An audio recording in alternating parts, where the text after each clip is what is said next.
Welcome back to the Real Estate Standard Podcast. This is episode 30, where commercial real estate and Bitcoin collide. I'm your host, Tim Kotzman. Today is July 27th. I'm here with Chris Drizga and Kenny Alves.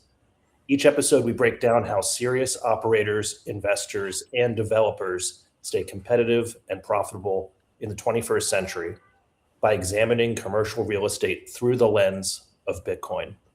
On today's episode, we're going to cover some of the latest headlines and trends across the industry. And first, Kenny's going to give us an update on Westmain storage stacking.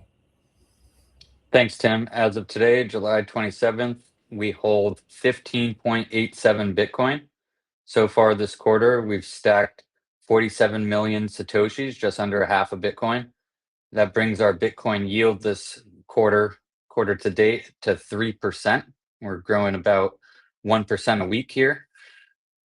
Bitcoin per square foot is at 22,873 Satoshis per square foot. We officially achieved Bitcoin square foot parity last quarter. What is that? There's approximately 97 billion square feet of US commercial real estate. And if you were to divide all 21 million Bitcoin across it, that will ever be, you'd end up with 21,649 sats per square foot. So we have beat that by over 1,200 sats per square foot. And what do you think, Chris? Slow and steady wins the race. The conviction continues and the building continues. I think I tweeted out last week when you had posted this on X, but your Westmain's conviction and just overall commitment to this strategy in not only a bear market, but a rather brutal bear market with a lot of different variables at play. Your conviction and commitment to the strategy is going to go down as one of the the greatest commercial real estate maneuvers of all time. And it's going to be, I kind of was a little bit, what's the word I'm looking for? Maybe bombastic, and compared it to the Sam Zell maneuvers with equity office properties and McDonald's monetizing their real estate. So Westmain is going to be written about in the textbooks alongside those actors. So that's how much I love what you're doing here. I think another thing we have to touch on today, Kenny, is a big milestone. Are you picking up what I'm putting down?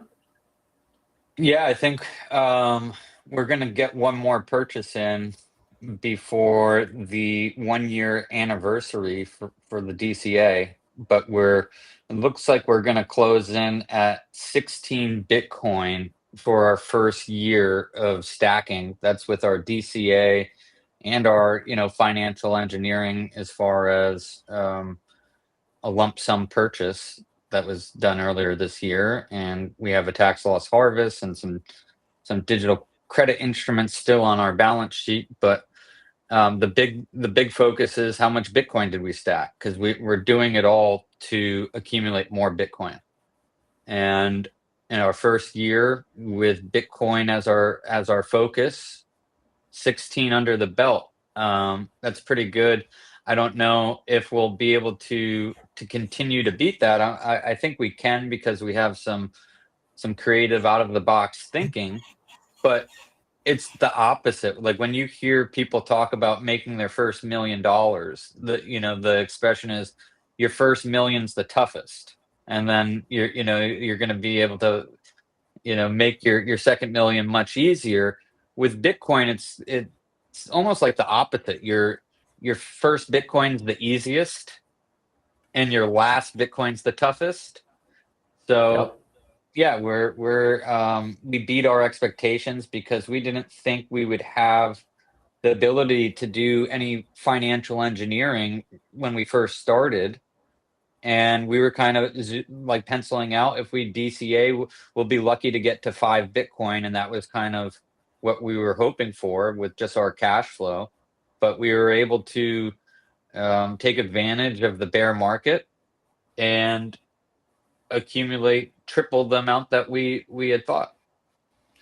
Yeah, it's a hell of a 1 year anniversary. There's a lot, as you alluded to, there's a lot to be proud of and a lot to celebrate in just a short period of time. So obviously the market cooperated with you, as you mentioned there. So that was obviously very, very helpful. But I think there's also some other opportunities here on the horizon that I'm sure we'll be able to talk about and ultimately execute on in the second year of this strategy as we go into the back half of this year. So we will do, maybe maybe we'll look to do at the end of August or right after Labor Day, when everybody's back from summer holidays.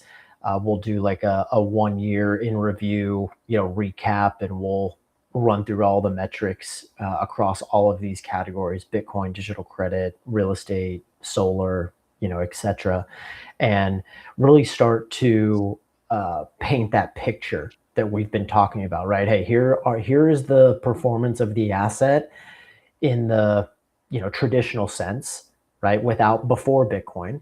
And now here is the asset's performance on a Bitcoin standard, and start to build out those two different financial profiles.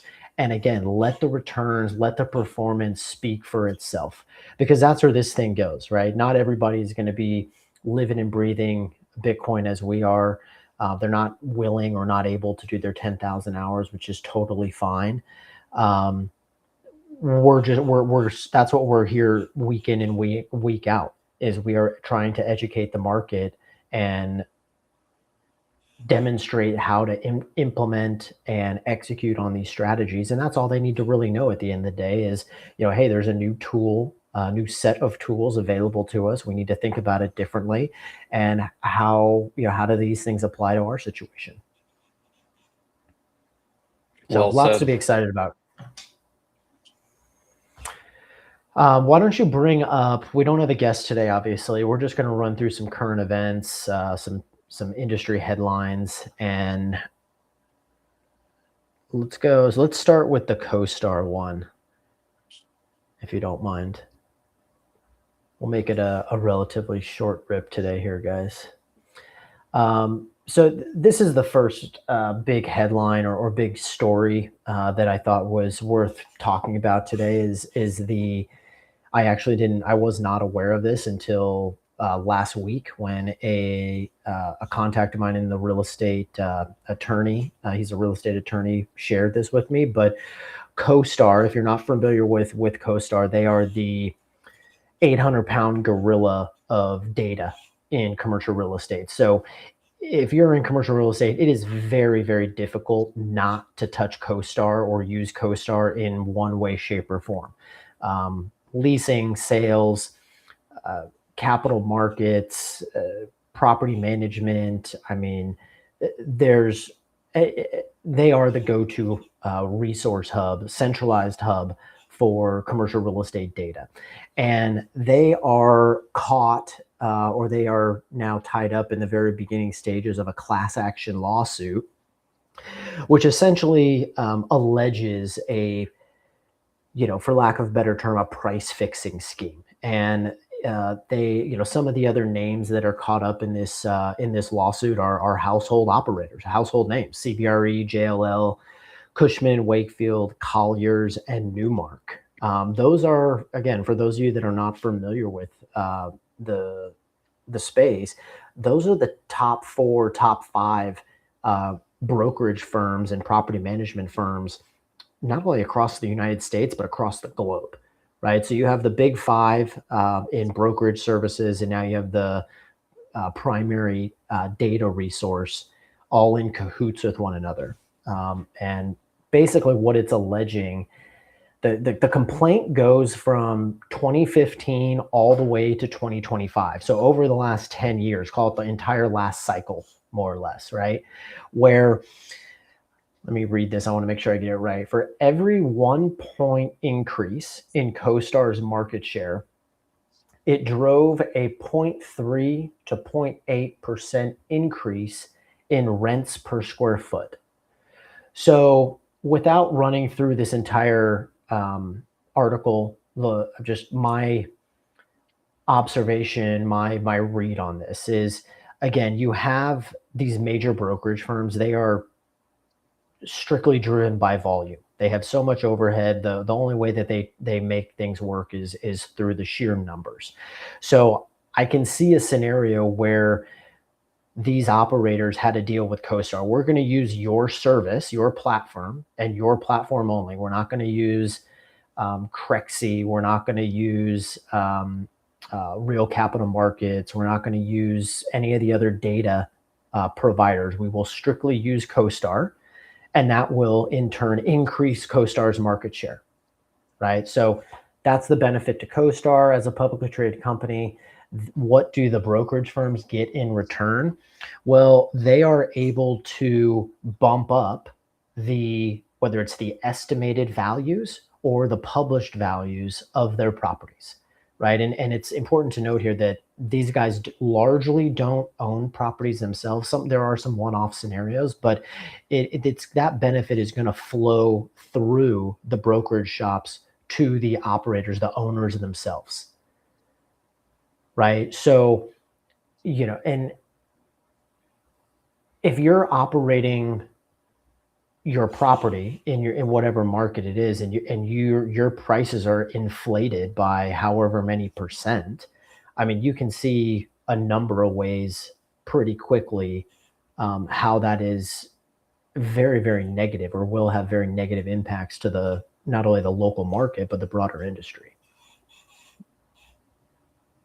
Kenny, what do you have to say on this? Well, it's the uncomfortable truth that in real estate, just as many industries, there's bad actors, and you have to stay vigilant. As a real estate developer, we've encountered, smaller magnitudes of things of not necessarily this nature, but like just there's always somebody looking for a free lunch. And I think this is just another example of it. It's rent seeking. It's trying to distort and kind of misrepresent information on a large scale. So I think this is just kind of part of the greater story here to be careful who you do business with, be careful who you partner with, be careful of I think the next story that we're going to go over here is, do you want me to pull that one up? I can pull that one up, but I got a few more comments on CoStar. Okay, I'm going to let you cook and just kind of. No, I mean, I agree with you. It's, definitely speaks to, the importance of staying vigilant and doing, double checking your numbers and all of that. I mean, the one thing I think again, over a 10-year period, maybe it even goes beyond that, I don't know, but you just think of all the decisions that were made based off of this data, right? Appraisals, leasing deals, owner user buys and sells. I mean, it affects the entire market, not just the class A high end institutional segment. So again, people made very important decisions, whether it was personally or professionally, based off that data, and to have something like this come to light just pisses me off. I can't say that it surprises me. I feel like we've, as a society, become numb to these stories over the last, decade plus. But it still, irritates me beyond reason, I guess. It kind of reminds me of the LIBOR scandal back coming out of the GFC, right? Do you remember the LIBOR scandal, Kenny or Tim? We had a LIBOR loan, so like we had to go through that. That was that cut into our profits. We were lucky that we were still cash flow positive and didn't have an issue with our debt service coverage ratio, and but we had a LIBOR loan with Santander, and never again was like, I learned, I was young, right? I was just uh, graduated high school and I was learning the family business, kind of more day to day operations. And, you know, every month when we had to cut a check to pay that LIBOR loan, we felt the pain. So, yeah. Hmm. I mean, for those of you that don't know, the LIBOR scandal was basically, the major global banks um, conspiring to fix interest rates over the short term. That's, the what it was in a nutshell. And it was a big scandal. It ultimately led to the dissolution of what they called LIBOR and ushered in the SOFR era, which you hear lenders all the time now say, or quote things in basis points over above and beyond SOFR. So what happens when one metric is exploited beyond repair? You just replace it with a new one that does the same exact thing. Well, we're in the middle of a refinance now. We received the commitment letter, and we ultimately got to decide. We have a few options. We negotiated what we think were, some good options. One being a 1 year interest only period.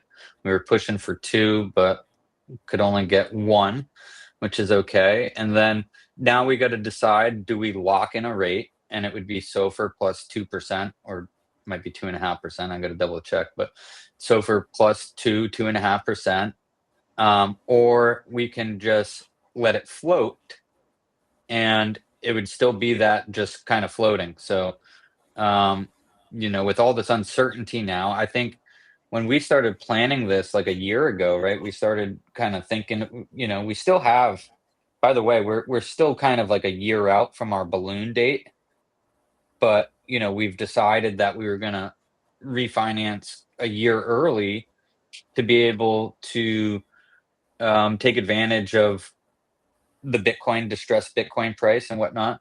Mhm. And but now where it's time to sign on the dotted line, and it's a personal loan. All of the real estate loans that we do are ultimately we sign personally.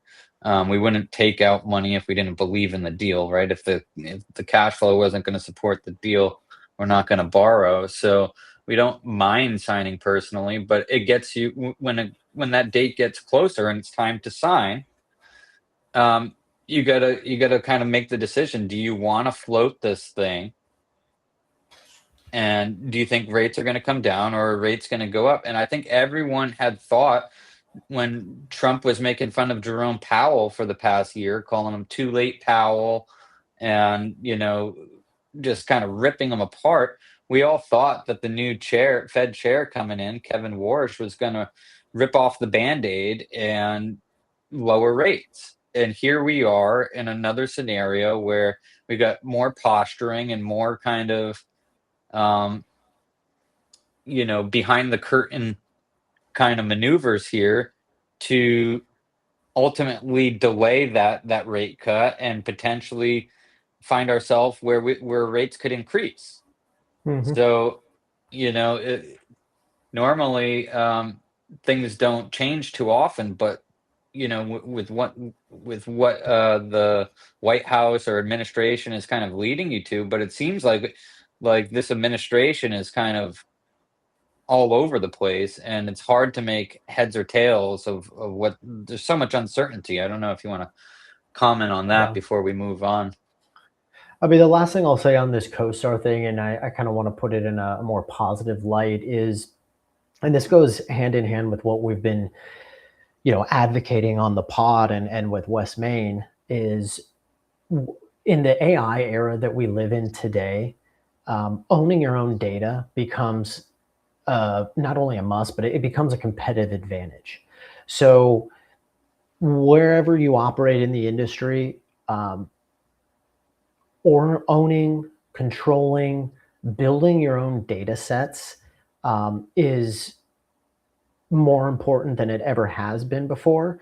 And once you have those data sets, it's never been easier to extract different insights, observations, and use those for higher quality decision making. Right, a couple of weeks ago when we had AJ Osborne on, and he was sharing what his team is doing with their data. I mean, that's a perfect example, right? They're not only tracking their own internal data points with their own facilities and properties, but they're doing the hard work. They're doing the blocking and tackling of calling physically picking up the phone and calling the competing properties in the marketplace, understanding what they're offering in terms of rent and other concessions. What features do the units have? They're not trusting, they're verifying on their own, right? And that's what, I think is the bigger takeaway here with this CoStar scandal, and how guys like us, the smaller operators, the private operators, can not only fight back, but can outperform the broader market is by owning, controlling, and utilizing their own data. Don't do the lazy thing and just pay CoStar a couple $1,000 a month and trust their data. That game is over with. We're in a new world. You want to pull up the next one? I think we beat that one to death as good as we could have, or at least as good as I could have. Okay, S2 Capital, this Scott Everett guy. I don't know. Has this guy popped up on your any of your social media feeds the last few weeks? No, but there was this is kind of like a reoccurring trend, I think, because there was another guy that was making the rounds. I guess he was like more of an Instagram guy, and he had a fund and similar situation where no capital was returned after they close it.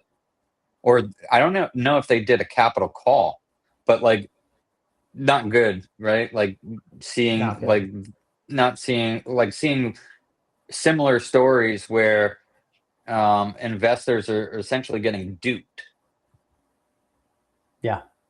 Yeah, that's one way. That's another way to look at it. I mean, so they had this first one, the $400 million fund, value add fund, basically closed down. They sent out a message to their various investors a couple weeks ago that there's going to be no return of capital, and it's closing it altogether. There was a second situation with a REIT that they also operated, that was in a similar situation, closing down, getting broken apart. So it's not a good situation. And to your point, Kenny, this is not an isolated incident in the industry. It's actually been quite common the last few years, and I think it underscores the trend that we've been talking about repeatedly, and that has to do with the move away from financial engineering in commercial real estate and back to the need for being an excellent operator. I think the market got oversaturated with syndicators and investors and folks raising money, and at the same time, the marketplace, the LPs, the limited partners, got really, really lazy when it came to their own due diligence. So I don't want to put this squarely on the sponsors, because I think there's some shared responsibility here. But I am happy to see that we're moving away from the trend, or the growing narrative in the space is that we're moving away from the financial engineering and going back to the superior operations. Those are going to be the guys and the funds that outperform in the years to come. Hey Chris, just to jump in, the subtitle is what gets me. The founder also asked investors for $100 million to help transfer viable assets into a new fund. Yeah. Is this a real article? Well, what this article is not showing, I mean, this guy's been blown up on social media because, he's he's caught up in all of these, this whole real estate scandal, but his social media is not helping because he's out there, traveling and posting, almost like some influencer living some lavish lifestyle, traveling across Europe and on yachts and all that. And it's like, I wonder, where that money came from type of deal. So he has a, public relations nightmare that he's dealing with, among, all the other things. So Yeah, that's kind of and like, is that 100 million considered like a capital call? Because in some syndication deals, like you can, we actually had, a different self-storage facility that we still operate and own. We actually bought out our LPs, but when we wanted to expand, we did a capital call, right? Like if you want to maintain your equity ownership, you have to contribute more capital because we're going to expand the operations. We're going to expand the amount of storage units at the facility. And if you don't contribute capital, you're basically going to be diluted. And it was a good form of dilution if they chose not to add more capital, because it's strengthening the core business and allowing for us to absorb some of like the cost, like having a manager and office, right? Like the more units you have, the more profitable, um, you become. So, but this looks like the opposite of that. It's a capital call to maybe preserve what what is left of the portfolio, what is left of the good assets. So Tim, I'm glad you kind of brought that up. Maybe we can dig into that a little bit. I mean, it says that the fund's 20 property portfolio saw an average 16% increase in expenses and a 50% increase in the cost of interest, while rents dropped an average of 24% across the portfolio. So, they took it, in the shorts every which way they could. The guy, I think if you continue reading here, he was using floating rate debt. Obviously he was not well positioned for the change in interest rate environment.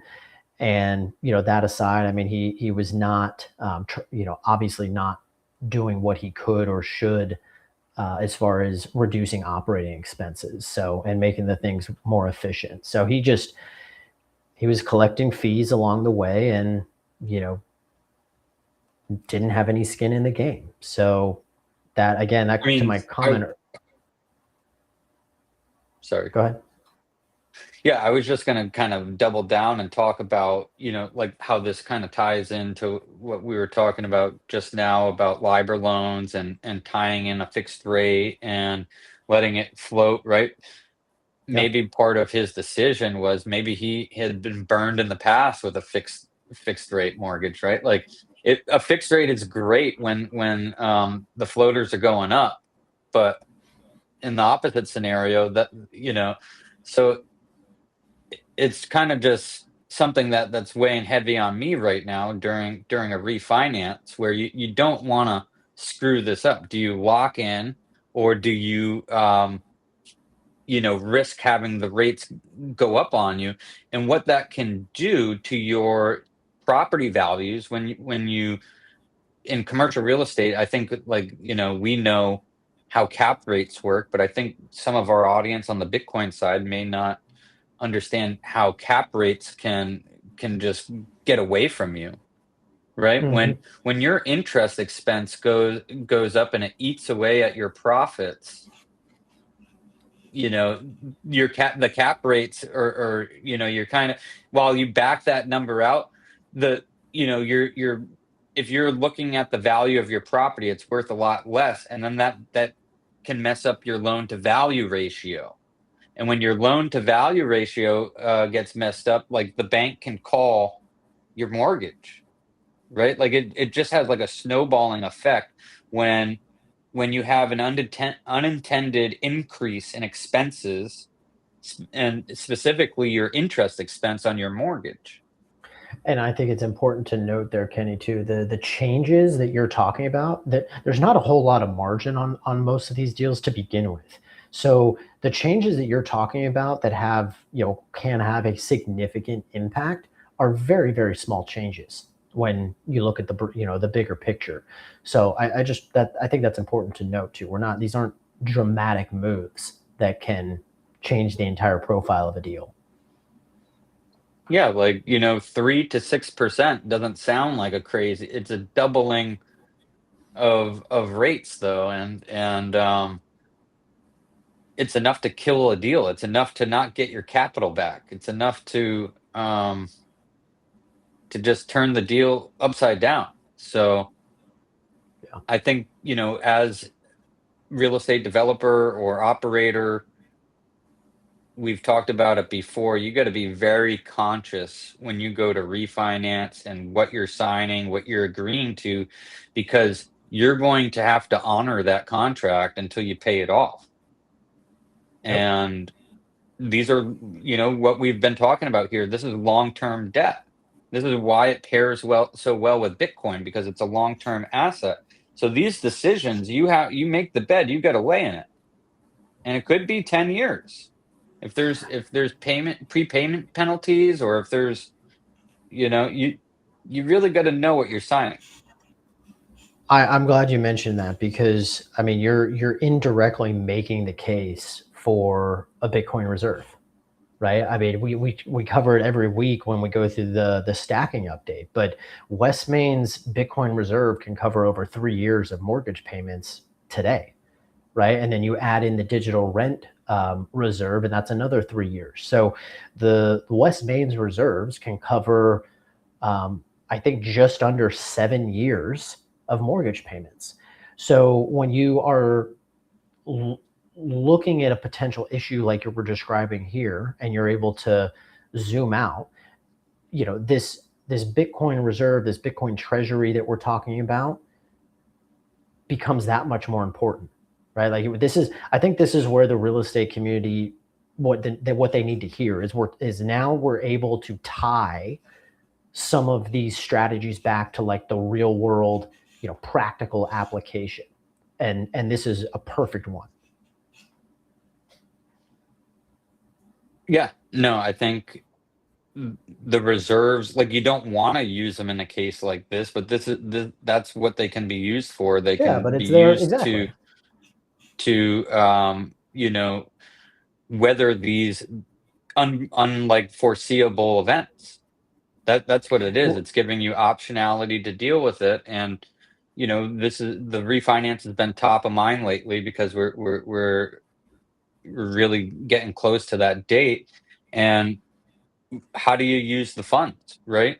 And I mean, yes. maybe we can talk about that a double little bit double here. click on that Kenny, right? So you just said, you don't want to use the reserves, right? That's obvious. So what do you do as an operator? The first thing you do is you go and you need to understand how much more you need to cover that incremental difference. But the first thing you go do is adjust your DCA strategy, right? If you were DCAing 30% a month, right? Maybe you need to adjust that down to 15 or 20 for a period of time to make sure that you can cover that additional increase, right? So you have an order of operations here that you need to follow in order to, before you go tapping into your strategic capital reserves.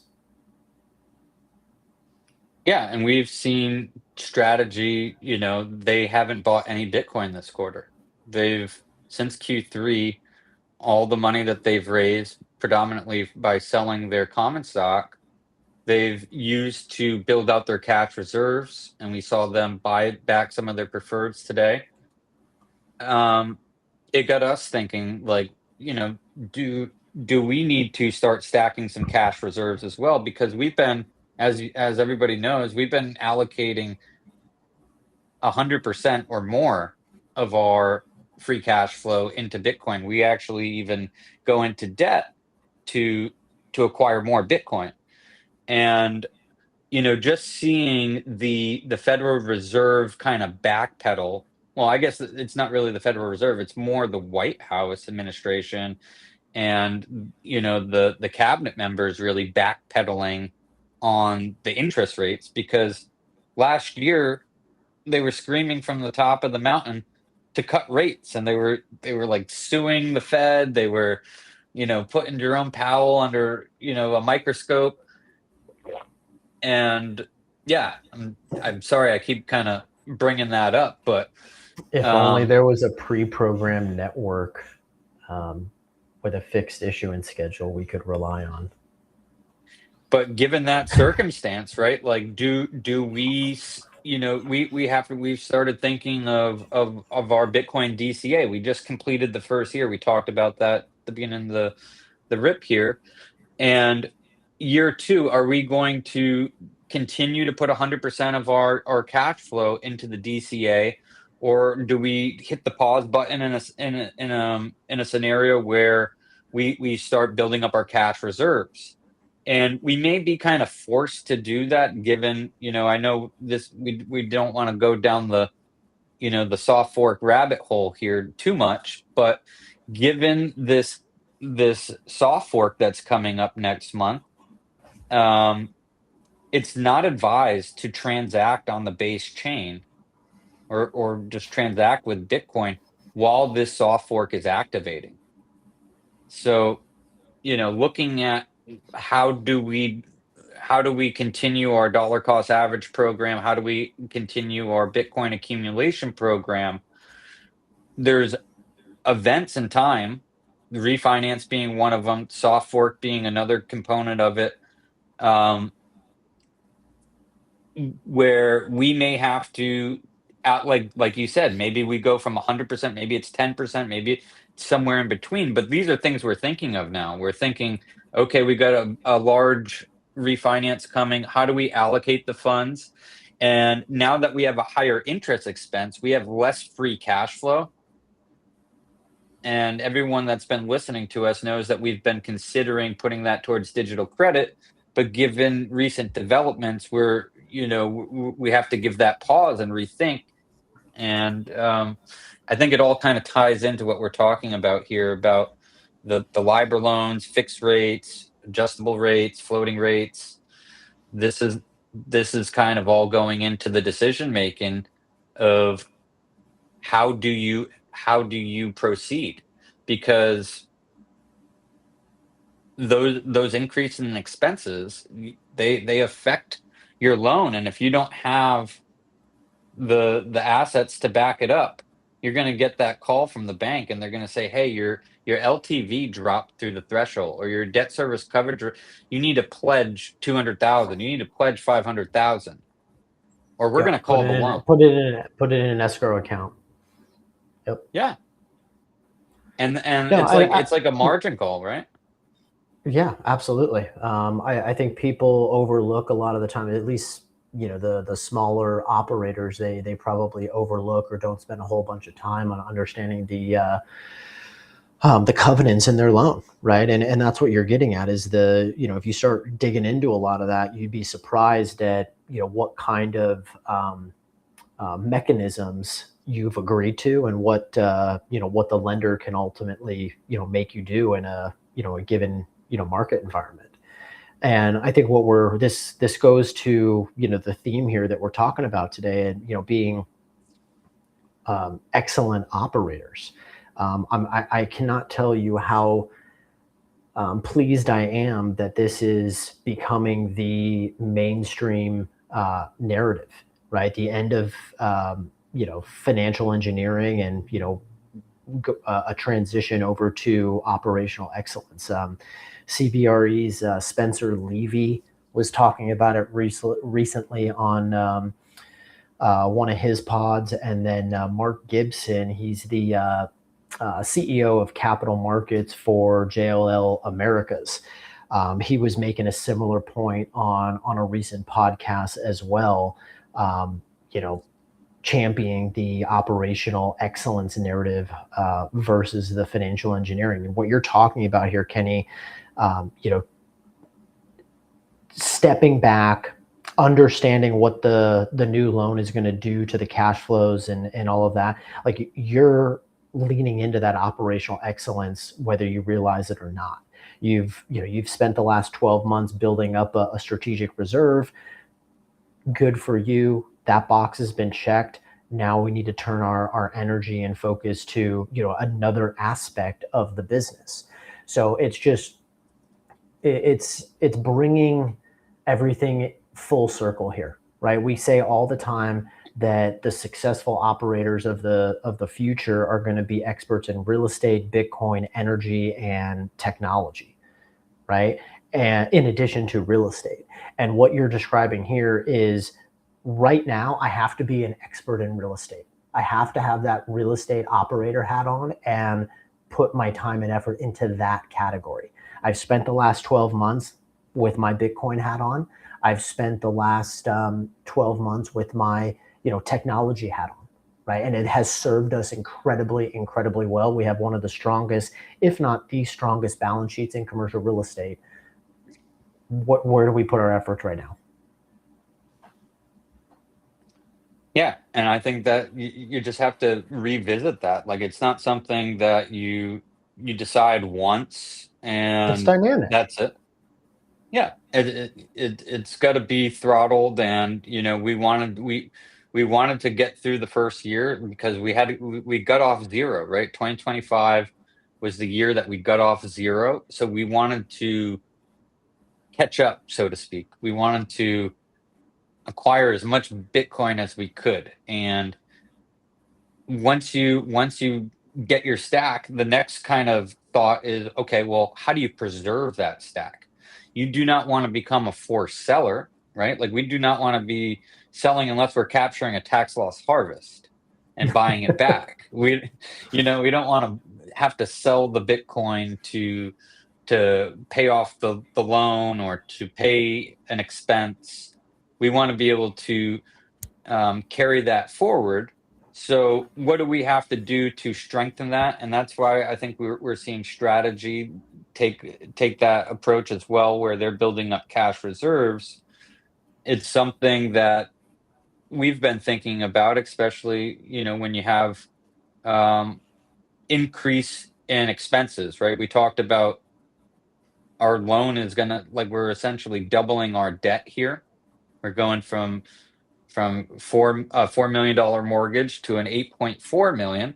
Now the property supports that, but now we just need to be more conscious of having greater cash reserves, because now our monthly expenses is higher. So Yep. that requires that we have to have more cash on hand, because maybe we had enough cash for 3 months of expenses. Now that's only like a month and a half or like a month. So we need Yep. to kind of reestablish our metrics here, and like kind of just figure out like what we need to do to strengthen our position, so we can hold that Bitcoin for a decade, right? Like, the idea is keep that Bitcoin and not have to sell anything. So I think we'll have more developments on use of proceeds. That's still kind of not set in stone. We're still kind of evaluating.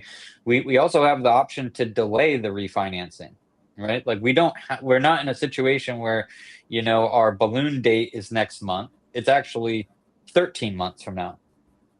So we can say, we can pump the brakes on that. We can wait to see a few Fed meetings, see how they respond. I'm curious, what do you think? Do you think, like, it looks like rates are going to be a nudge here, but do you think, I think they meet this week, right? Um, do you think we're going to see rates continue to go up with the state of the world and just the macro economy before they end up going down? Or, like, you know, we've even seen Elon Musk talk about how the problem is going to end up being deflation, not inflation. And, that seems kind of crazy to think in those I, terms. I think they're going to continue to posture and talk tough and try to signal for a rate increase. I ultimately think they're just going to hold steady until until something breaks, and then they'll start cutting again. I don't really see us going into a prolonged or sustained rate hiking cycle. And I am woefully underqualified to have an expert opinion on that matter, but I just kind of look at the debt situation and say that is their Achilles heel, right? They cannot have higher rates for any much higher rates for any kind of sustained period of time, because that debt situation is just going to get even more out of hand than it already is. But again, take that with a grain of salt. I am not a expert on that topic. My Fed crystal ball has been broken many times over. I think that could become kind of a topic of more frequent topic of the discussion as we approach the $40 trillion debt wall here, because we're at like 39 and a half, and there's been some people tracking it. The military expenses have been going through the roof with what we're doing over in Iran, spending millions of dollars to shoot down a $10,000 drone. Yeah.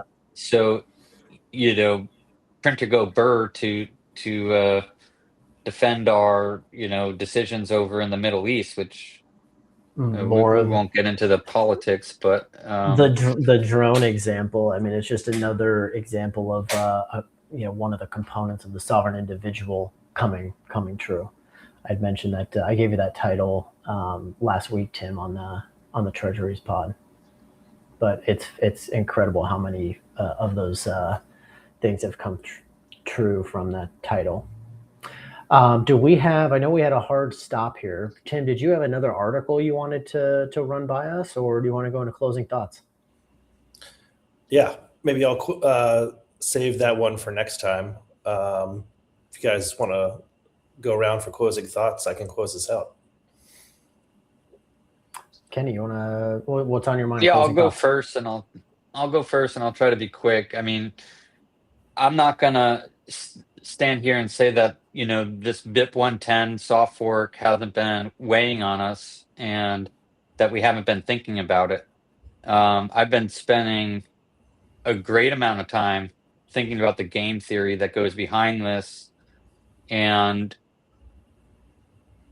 I think that there's a lot of people weighing in now as we get closer to this date, and it's something that people are shying away from, I think, because it does require a real deep kind of thought process to kind of it reminds me of chess, right? We were talking about this offline. Like chess, there's after 8 moves in, there's so many different possibilities that what happens is you can't kind of foresee every single possible scenario, and your brain just kind of has to kind of process all these different possibilities, and you're going 3, 4, 5, 6, 7 moves ahead, and you have to kind of make assumptions. You have to assume, oh, this is going to happen, and if this happens, then I'm going to do this, and then if that happens, and you start going crazy in your own mind because there's so many different scenarios.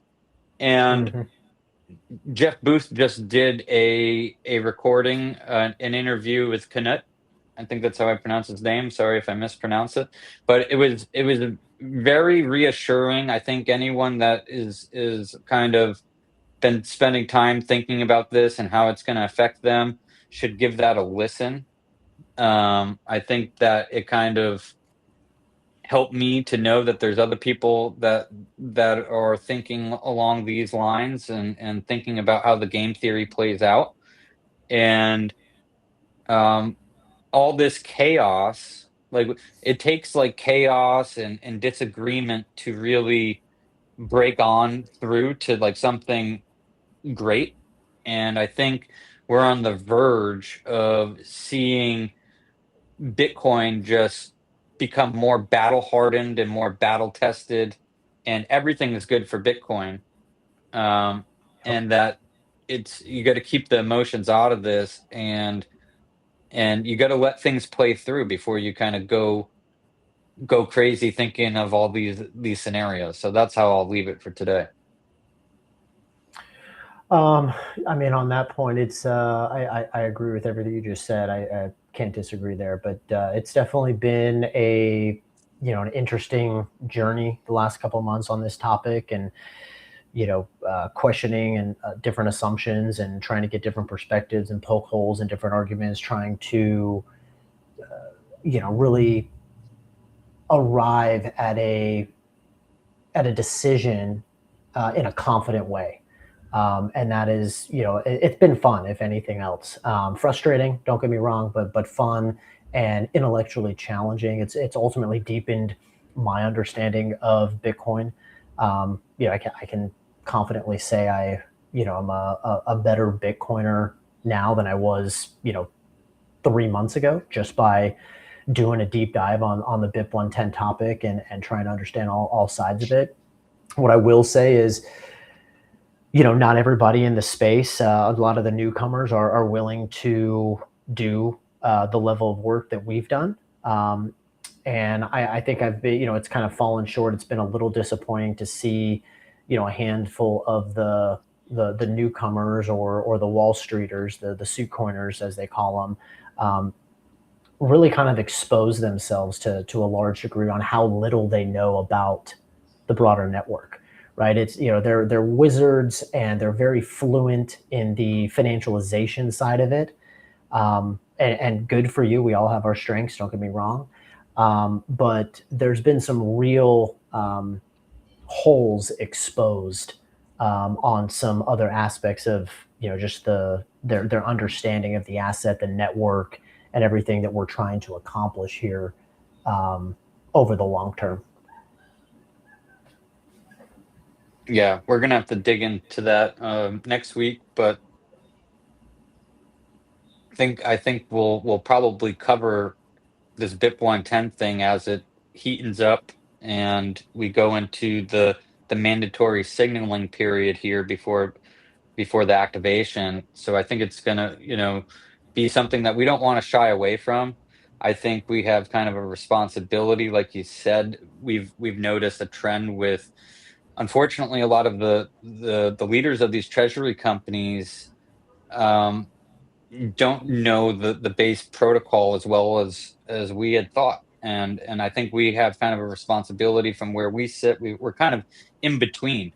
I look at myself as not a crypto anarchist or not as a suit, but I'm a businessman. I'm an entrepreneur, a capitalist, and like I can see the greatness on both sides. And I kind of got a beef with everybody in the space right now, and it's kind of tough. I feel like I'm sitting on my own island, and you know, m- somewhere in the middle is probably where everything ends up. And I think we need to do our best to just shine a spotlight on what's happening and why what hidden agendas might be out there for these different opinions, these different viewpoints.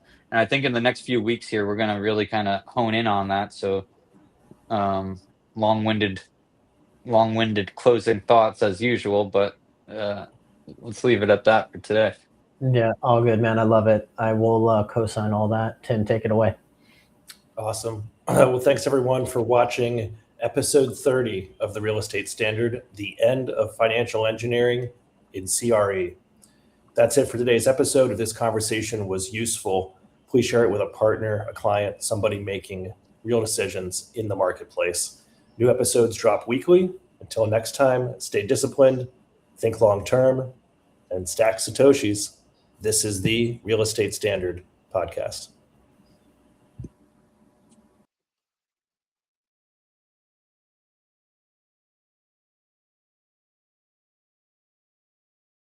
If you enjoyed today's conversation and you own commercial real estate, we'd encourage you to think about how these broader shifts might impact your own property over the next decade.